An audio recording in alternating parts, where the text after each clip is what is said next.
सतगुरु आए दया करी, ऐसे दीन दयाल, बंदी छोड़ वृत्तास का, जठरगनी प्रतिपाल। सद्गुरु कबीर साहेब स्वयं पूर्ण ब्रह्म सत्पुरुष परम अक्षर ब्रह्म है। ये परम अक्षर ब्रह्म अविनाशी भगवान वैसे तो चारों युगों में आते हैं। सतयुग में सत सुकृत नाम से, त्रेता युग में मुनिंद्र नाम से, द्वापर युग में करुणामय नाम से और कलयुग में वास्तविक कबीर देव कबीर नाम से इस मृत मंडल में आए हैं। कलयुग में परमेश्वर कबीर कबीर देव विक्रमी संवत 1455 सन 1398 में ज्येष्ठ मास की पूर्णिमा को लहर तारा तालाब काशी बनारस में एक कमल के फूल पर ब्रह्म मुहूर्त में एक नवजात शिशु के रूप में प्रकट हुए। स्नान करने के लिए गए नीरू नीमा नामक जुलाहा दंपति को प्राप्त हुए। कबीर साहेब जी ने अनेकों लीलाएं कर सत्य ज्ञान की क्रांति छेड़ दी कि हम सब एक ही पिता की संतान है। और उस समय चल रही सामाजिक बुराइयां जैसे छुआछूत, पाखंडवाद इत्यादि का घोर विरोध अपनी वाणियों द्वारा किया। कबीर जी ने उस समय दोनों वर्ग हिंदू और मुस्लिम को अपने आखिरी समय जब तक वे पृथ्वी पर रहे तब तक यही समझाने की पूरी कोशिश की कि हम सब एक ही परम पिता परमात्मा के बच्चे हैं और वो परमात्मा या अल्लाह मैं ही हूँ। सिकंदर राजा ने एक गाय के तलवार से 2 टुकड़े करवाए तथा कहा कि आप अपने आप को परमात्मा कहते हो तो इस मृतक गाय को जीवित कर दो। उसी समय कबीर साहेब ने हाथ स्पर्श करते ही गाय को तथा उसके गर्भ में बछड़े को भी, जिनके 2 टुकड़े हो गए थे, दोनों को जीवित किया तथा दूध की बाल्टी भर दी और कहा कि गाय अपनी अम्मा है, इस पर छुरी ना बाह, गरीब दास घी दूध को सर्व आत्म खाए।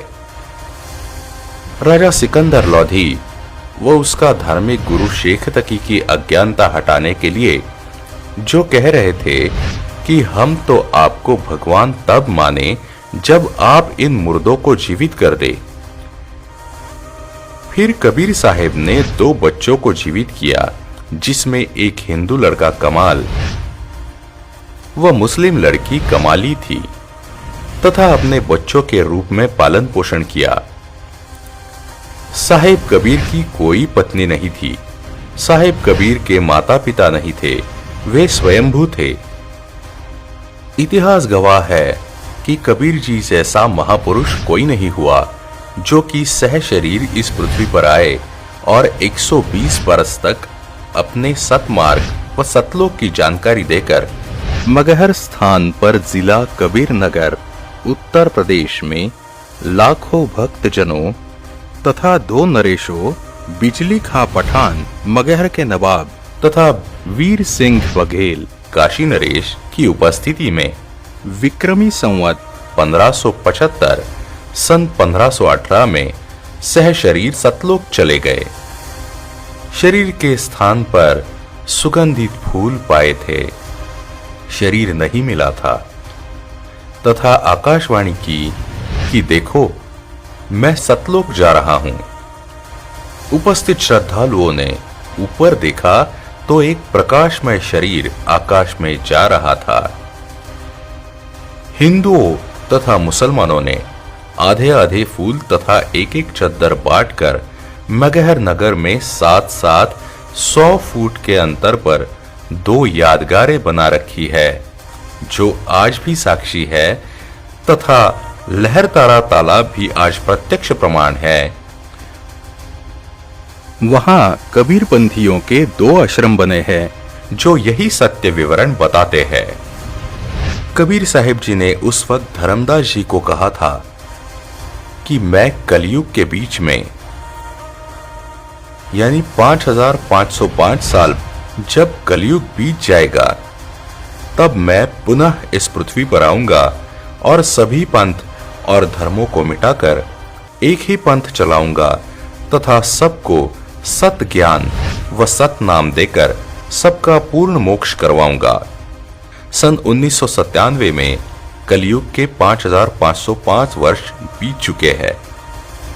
कबीर साहिब जी से चली आ रही गुरु प्रणाली से जुड़े 11वें महापुरुष जगत गुरु तत्वदर्शी संत रामपाल जी महाराज है। प्रमाण के लिए देखें कबीर साहिब जी से लेकर संत रामपाल जी महाराज जी तक चली आ रही गुरु प्रणाली, जो कि आज के आधुनिक युग में विश्व में फैली अनेकों कुरीतियां, सामाजिक बुराइयां एवं पाखंडवाद को समाप्त करने और विश्व के सभी मानव को सभी प्रकार का सुख और पूर्ण मोक्ष देने के लिए इस समय इस मृत्युलोक पृथ्वी पर आए हुए हैं। जगत गुरु तत्वदर्शी संत रामपाल जी महाराज का कहना है कि जीव हमारी जाति है, मानव धर्म हमारा, हिंदू मुस्लिम सिख ईसाई धर्म नहीं कोई न्यारा। संत रामपाल जी महाराज का जन्म 8 सितंबर 1951 को गांव धनाना, जिला सोनीपत, हरियाणा में एक किसान परिवार में हुआ। पढ़ाई पूरी करके हरियाणा प्रांत में सिंचाई विभाग में जूनियर इंजीनियर की पोस्ट पर 18 वर्ष कार्यरत रहे। सन 1988 में परम संत रामदेवानंद जी से दीक्षा प्राप्त की तथा तन मन से सक्रिय होकर स्वामी रामदेवानंद जी द्वारा बताए भक्ति मार्ग से साधना की तथा परमात्मा का साक्षात्कार किया। सन 1993 में स्वामी रामदेवानंद जी महाराज ने संत रामपाल जी महाराज जी को सत्संग करने की आज्ञा दी तथा सन 1994 में नामदान करने की आज्ञा प्रदान की। सन 1994 से 1998 तक संत रामपाल जी महाराज ने घर घर, गांव गांव, नगर नगर में जाकर सत्संग किया। बहुसंख्या में अनुयायी हो गए। सन 1999 में गांव करोथा, जिला रोहतक, हरियाणा में सतलोक आश्रम करोथा की स्थापना की। दूर दूर से श्रद्धालु सत्संग सुनने आने लगे तथा तत्व ज्ञान को समझकर बहुसंख्या में अनुयायी बनने लगे। चंद दिनों में संत रामपाल जी महाराज जी के अनुयायियों की संख्या लाखों में पहुंच गई। इस सत ज्ञान व पूर्ण परमात्मा की सत साधना, जो कि सभी पवित्र धर्मों के पवित्र शास्त्रों के अनुकूल है, जिसके द्वारा ही आज का मानव सर्व सुख व सर्व प्रकार के दुखों से छुटकारा पाकर सुखी जीवन जीकर पूर्ण मोक्ष प्राप्त कर सकता है। इस सत ज्ञान व सत साधना को ऊपर लाने के लिए संत रामपाल जी महाराज जी दिन रात एक कर रहे हैं। वह काफी संघर्ष करके इस मिशन से करोड़ों की संख्या में अनुयायियों को इस नेक कार्य के लिए जोड़कर उन्हें शक्ति प्रदान कर रहे हैं। आज संत रामपाल जी महाराज जी का ज्ञान का डंका पूरे विश्व में गूंज रहा है। करोड़ों लोग इस ज्ञान से जुड़कर अपने शारीरिक, आर्थिक, मानसिक लाभ ले रहे हैं तथा समाज में फैली बुराइयों जैसे नशा, चोरी, दहेज लेना आदि आदि को त्याग कर अपना जीवन खुशहाल व सुखमय जी रहे हैं। आज अनेकों देशों में संत रामपाल जी का सत्संग और नामदान केंद्र उपस्थित है, जहां पर सभी प्रकार की व्यवस्था निःशुल्क की जा रही है। आज संत रामपाल जी महाराज जी के ज्ञान को समझने व उनसे जुड़ने के लिए लाखों लोग पूरे विश्व से संत रामपाल जी महाराज के द्वारा रचित अनमोल पुस्तकें जैसे जीने की राह, ज्ञान गंगा घर बैठे निःशुल्क मंगवा रहे हैं।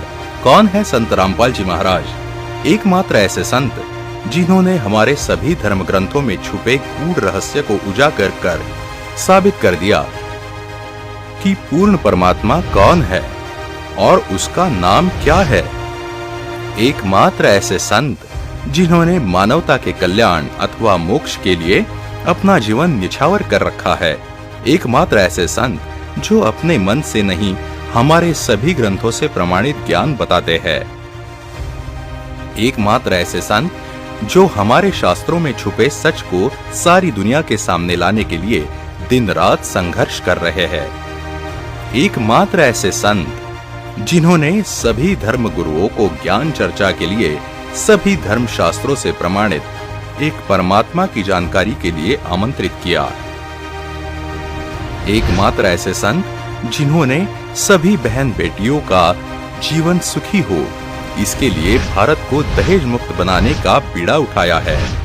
एकमात्र ऐसे संत जिनकी शरण ग्रहण करने से व उनसे प्राप्त सत साधना से सभी रोग व बड़ी से बड़ी बीमारियां जैसे कैंसर, टीबी, एड्स ठीक हो जाती है। एकमात्र ऐसे संत जिनकी शरण ग्रहण करने मात्र से लाखों लोग आज नशा मुक्त हो चुके हैं। एकमात्र ऐसे संत जिनकी शरण ग्रहण करने मात्र से लाखों उजड़े परिवार आज सुखी जीवन बिता रहे हैं। लाखों परिवार के घर का क्लेश खत्म हो गया है। आर्थिक और मानसिक लाभ अपने आप होने लग रहे हैं। परमात्मा कबीर साहिब कहते हैं, मानुष जन्म दुर्लभ है, मिले न बारंबार। तरवर से पत्ता टूट गिरे, वो बहुर न लगता डार। मानव जन्म बहुत ही दुर्लभ है। 84 लाख योनि के बाद एक बार मिलता है और ये सिर्फ परमात्मा को पाने के लिए ही मिलता है। लेकिन हमारे सामने आज सबसे बड़ी दुविधा ये है कि हमारे धर्म गुरुओं ने अपने मन का ज्ञान दे देकर भक्ति मार्ग को इतना कठिन बनाकर ऐसे उलझा दिया है कि हमारे परमात्मा को जानना और सच झूठ को समझना बहुत ज्यादा कठिन हो गया है। इसलिए हम सबके मन में बहुत सारे ऐसे उलझे हुए सवाल आते रहते हैं जिनका जवाब आज तक हमें कोई नहीं दे पाया। जैसे कि सब कहते हैं सबका मालिक एक है, लेकिन वो एक परमात्मा कौन है? वो परमात्मा कहाँ रहता है? उस परमात्मा का क्या नाम है? वो परमात्मा साकार है या निराकार? यदि परमात्मा एक है तो हम अलग अलग धर्मों में कैसे बट गए? ये सृष्टि कैसी रची गई? पूर्ण गुरु की पहचान क्या है? हम कौन है? हम इतनी भक्ति करने के बाद भी दुखी क्यों रहते हैं? क्या हम सही जगह में रह रहे हैं? हमारा जन्म मरण क्यों होता है? हम कहां से आते हैं और मृत्यु के बाद कहां चले जाते हैं? हम सबके मन में कई ऐसे सवाल आते रहते हैं और जब हमने किसी गुरु, पंडित, मौलवी, पादरी, ग्रंथी से पूछना चाहा तो उन्होंने अपने मन के ज्ञान से ऐसा जवाब दिया जो हमें कभी संतुष्ट नहीं कर सका। पूर्ण गुरु तत्वदर्शी संत रामपाल जी महाराज जी हमारे ही धर्म ग्रंथों से इन सारे सवालों को सुलझाकर अपने मुखारविंद से वही सत्य ज्ञान सुनाएंगे जिसे देख व सुनकर आप अचंभित रह जाओगे कि ऐसा प्रमाणित ज्ञान व समाधान इस पृथ्वी पर आज तक कोई क्यों नहीं दे पाया, जबकि सभी पवित्र शास्त्रों में सब कुछ जो का त्यों विद्यमान था। सत साहेब।